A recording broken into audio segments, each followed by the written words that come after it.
Well, it looks like the boy might actually see his first birthday.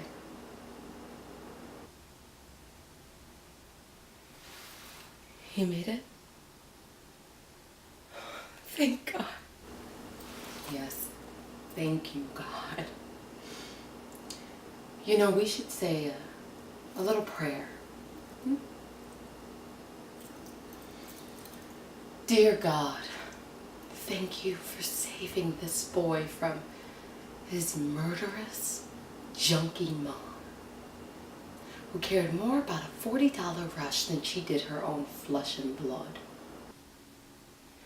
Don't you dare. Don't I dare? God, you pathetic whore. I guess the DA was impressed with your little Bible studies. I heard they're not going to press charges.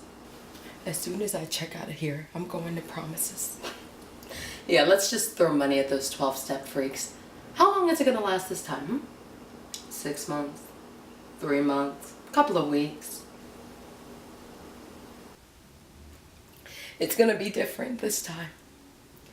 This time I have my baby to live for. Well, that's where you're wrong. You see, you have no baby. You lost that privilege.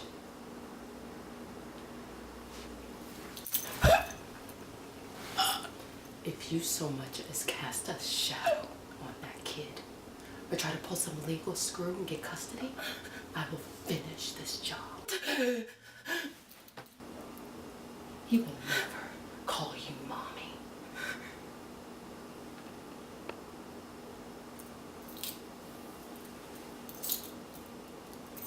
I suggest you turn to Jesus.